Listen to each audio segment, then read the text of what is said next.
sommes le 18 août 2015. Alors je voulais changer un petit peu d'endroit.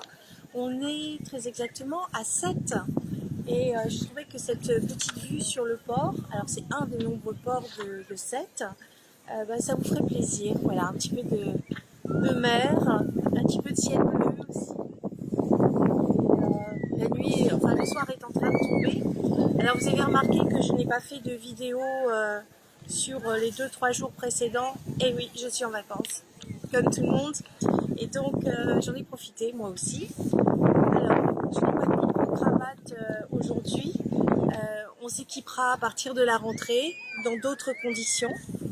Et puis, il y a plein de projets qui arrivent, de grands projets pour la rentrée. Il va y avoir plein de choses qui vont se passer. Déjà, je vais reprendre les émissions de voyance en direct une fois par mois pour Radio Puisalène. Alors, vous aurez les dates sur mon site web angélique.fr qui est revenu sur le net. On ne sait pas pourquoi, il était parti, maintenant il est revenu. Donc je vais reprendre tous les vendredis de 21h à 22h. Je serai sur Étincelle, une semaine en direct, une semaine en différé. Et puis une semaine sur deux, je serai donc Étincelle, c'est IDFM 98, Radio Anguin. Et puis je serai sur la web radio, Radio Armada, un vendredi sur deux, c'est-à-dire le deuxième et quatrième vendredi de 22h à minuit. Ce sera du direct, vous pourrez nous écouter sur le web. Je vais écrire l'horoscope pour le cycle Senior Dynamique qui mettra d'ailleurs un lien sur les astro-vidéos, donc il va y avoir de nouvelles choses. Il y aura des interviews aussi avec des écrivains. Alors vous allez découvrir, il y a plein de choses qui se mettent en place, ainsi que la rubrique en partenariat avec le guide de la voyance, ça s'appelle Mieux comprendre l'astrologie. Alors ce ne sera pas des cours d'astrologie, mais simplement les questions qu'on peut se poser sur l'astrologie, de manière à ce que vous puissiez le découvrir et le comprendre, parce que c'est quand même assez facile à comprendre. Et ce sera en alternance avec Mieux comprendre la voyance, donc fait par Stanislas Delorme, et il y aura aussi Mieux comprendre le tarot avec Kevin Meunier. Voilà, donc moi j'animerai Mieux comprendre l'astrologie. Donc voilà pour les projets, il y en a encore d'autres, ils sont encore sous silence, mais ça bouge beaucoup. Donc c'est des vacances, semi-vacances, semi-travail. Alors soyez pas surpris si vous entendez le bruit, je n'ai pas d'équipement nécessaire pour travailler avec le micro-cravate. Bien, maintenant que toutes ces mises au point sont faites, on va parler des aspects astrologiques marquants de ce 18 août 2015. Alors, il faut savoir que ça devient très chaud et très important et très intense pour ceux qui sont du signe de la Vierge et pour ceux qui sont du signe de la Balance. J'essaye de parler fort parce qu'à mon avis, avec le vent, ça doit bourdonner. Déjà, pour les Vierges, elles ont récupéré Jupiter. Alors, les petites Vierges, vous avez récupéré Jupiter. Jupiter, c'est la chance, c'est la planète de l'expansion. Enfin, donc, coup de bol. Mais il faut voir quels sont les aspects que fait Jupiter. Or, Jupiter fait ce qu'on appelle un aspect, on va dire, d'opposition. L'opposition, ça veut dire que ça concerne Neptune. Neptune est rétrograde dans le signe du Poisson. C'est-à-dire que l'énergie de Neptune, au lieu d'arriver sur l'extérieur, arrive à l'intérieur. Neptune, quand c'est pas forcément en bon aspect. On peut pas dire que ce soit un mauvais ou un bon aspect, il faut voir l'ensemble du thème. Neptune, c'est le flou, c'est aussi la mer, c'est aussi la musique. Il y a plein de définitions pour le même symbole astrologique. Neptune, c'est aussi la méditation, la compassion, l'amour inconditionnel, l'amour, l'état d'être amoureux. Et c'est aussi le symbole de l'astrologie. Alors, voyez, moi, par exemple, je vous donne un petit exemple. Je suis du signe de la Vierge. Et qu'est-ce que je fais? C'est des horoscopes. Et pourquoi? C'est ma période, parce que Jupiter, qui est dans mon signe, qui vient d'arriver, est opposé à Neptune dans le signe du Poisson. Comme vous l'avez compris, l'astrologie prend tout son sens quand on applique les bonnes définitions au symbole astrologique. Et là, il y a plusieurs définitions pour le même symbole astrologique. Donc, il faut toujours être réservé. Et quelquefois, on regarde les événements une fois qu'ils sont passés et on les analyse astrologiquement parlant. Et à ce moment-là, on peut comprendre plein de choses.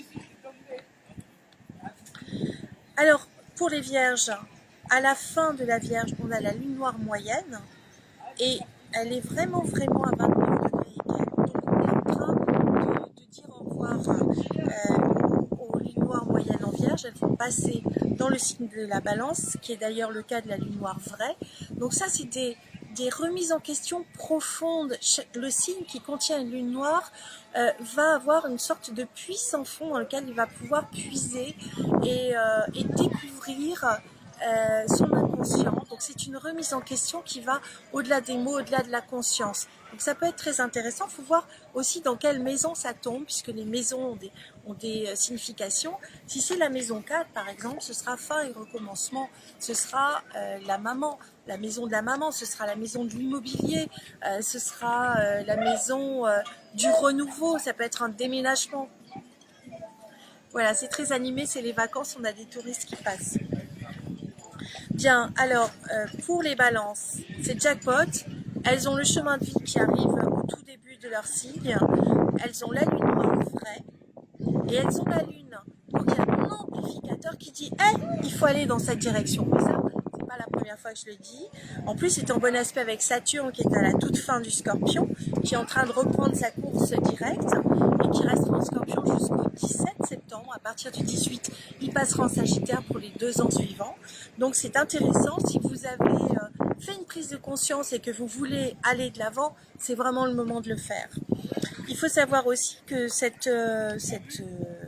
on va dire lune noire, chemin de vie et la lune, c'est en très bel aspect avec Cérès qui elle est passée dans le signe du Capricorne.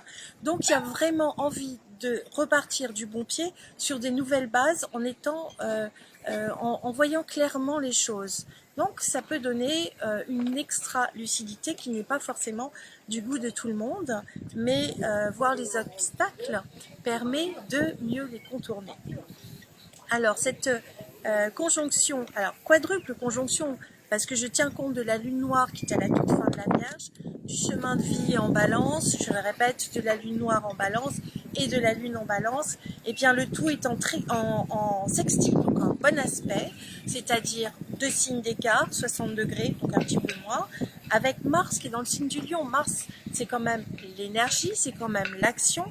Mars est dans c'est le maître du Bélier et il se situe dans le signe du Lion qui est un signe de feu, donc une planète de feu dans un signe de feu, donc elle va pouvoir bien s'exprimer par rapport au chemin de vie qui est dans un signe d'air. Donc il va y avoir des envies d'action, des envies de rire, des envies de bouger, des rencontres. Mars étant le symbole de l'amant, en sextile avec la lune noire vraie, il peut y avoir des rencontres karmiques très très fortes. Il peut y avoir des retournements, des opportunités, plus que des retournements. Les retournements, c'est plutôt Uranus. Et d'ailleurs, on va aller voir du côté d'Uranus, puisque Uranus est en trigone avec la conjonction Soleil qui est en Lion, toujours en Lion, et le Soleil est conjoint mais un petit peu plus large avec Vénus qui est toujours rétrograde, donc il y a toujours un karma affectif. Uranus est quand même un peu les chemins anticonventionnels. Donc on va dire qu'il y a des histoires d'amour très fortes, complètement anticonventionnelles. Il peut y avoir des choses très intéressantes sur ce plan-là pour les lions qui ont cette espèce de désir, d'amour profond, créatif, joyeux. C'est chouette aussi pour les béliers sur le plan affectif. En tout cas, plus rien ne sera comme avant pour eux. Ils peuvent se sentir bridés par Pluton en Capricorne et on verra à quel point la structure peut leur coûter et on verra ça surtout vers le mois de décembre. Mais en même temps, il y a un très bel aspect avec la part de fortune et donc c'est la joie de vivre puisque la part de fortune est dans le signe du Sagittaire. Donc, mes petits loups, je pense qu'il y a de très très belles choses à venir. Laissez-vous surprendre, amusez-vous. Je crois qu'on s'amuse pas assez, on passe son temps à faire des corvées, mais on est encore en vacances. Alors il y en a qui reprennent le collier puisque on est le 18. Il y a ceux qui sont rentrés de vacances, il y a ceux qui sont encore en vacances mais qui n'ont plus les autres. Alors ça fait un peu triste, mais le fait est c'est que retrouvez-vous entre amis. Et pensez à vous aimer, c'est le plus important. Et sur ce, vu que le ciel, la nuit commence à tomber par terre, je vous dis au revoir mes petites étoiles.